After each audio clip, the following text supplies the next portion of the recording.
Hi friends, welcome to my channel.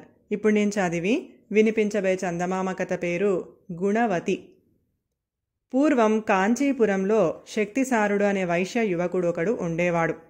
తండ్రి తాతల నుంచి వస్తున్న వర్తక వ్యాపారాల్లో అతను లక్షల కొద్దీ ధనం సంపాదించాడు.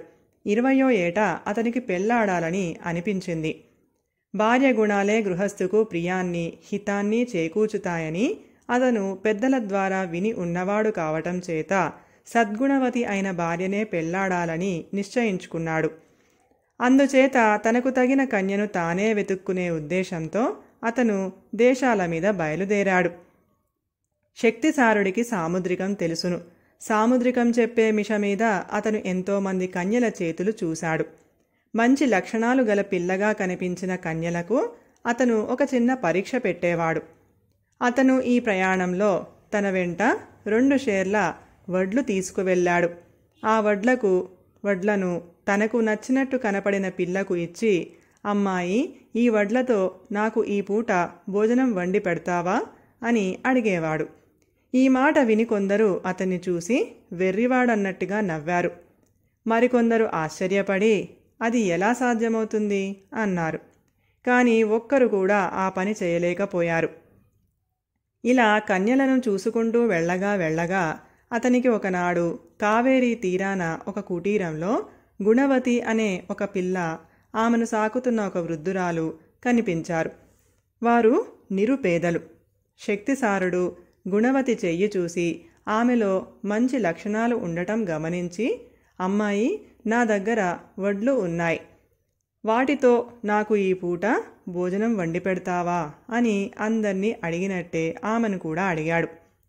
గుణవతి ఈ మాట విని నవ్వనూ లేదు, ఆశ్చర్యపడనూ లేదు. ఆమె అతను కోరినట్టుగా ఆ వడ్లతో భోజనం చేసి పెట్టడానికి ఒప్పుకుంది.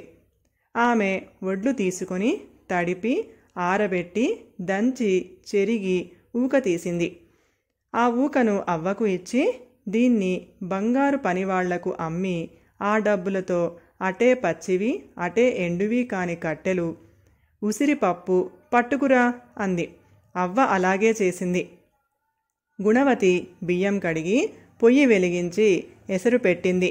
బియ్యం చిమడగానే వార్చి గంజి తీసి అందులో కొంచెం ఉప్పు వేసి ఉసిరిపప్పు నూరి ముద్ద చేసి శక్తిసారుడికి ఇస్తూ, ఈ ముద్ద నోట్లో వేసుకొని ఈ గంజి తాగండి, తర్వాత కాసేపు విశ్రాంతి తీసుకొని స్నానం చేసి వచ్చారంటే భోజనం పెడతాను అన్నది.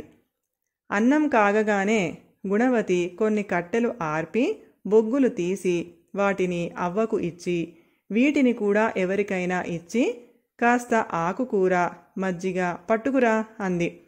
అవ్వ తెచ్చిన ఆకుకూర వండి భోజనాల వేళ దాటకుండానే గుణవతి అతిథిని స్నానం చేసి రమ్మంది. శక్తిసారుడు స్నానం చేసి వచ్చి కూర మజ్జిగతో సహా కడుపు నిండా భోజనం చేశాడు. అతనికి గుణవతి పొదుపు యుక్తి చూసి చాలా సంతోషమైంది. ఆమెకు తన అసలు వృత్తాంతం చెప్పేసి తనను పెళ్లాడవలసిందిగా కోరాడు. గుణవతి ఒప్పుకుంది. అతను ఆమెను తన ఊరికి తీసుకుపోయి పెళ్లి చేసుకొని చాలా కాలం సుఖంగా జీవించాడు. కథ సమాప్తం. ఈ కథ కనుక మీకు నచ్చినట్లయితే ప్లీజ్ లైక్ చేయండి, షేర్ చేయండి. మరిన్ని మంచి మంచి కథల కోసం మా ఛానల్ని సబ్స్క్రైబ్ చేసుకోండి. Thank you.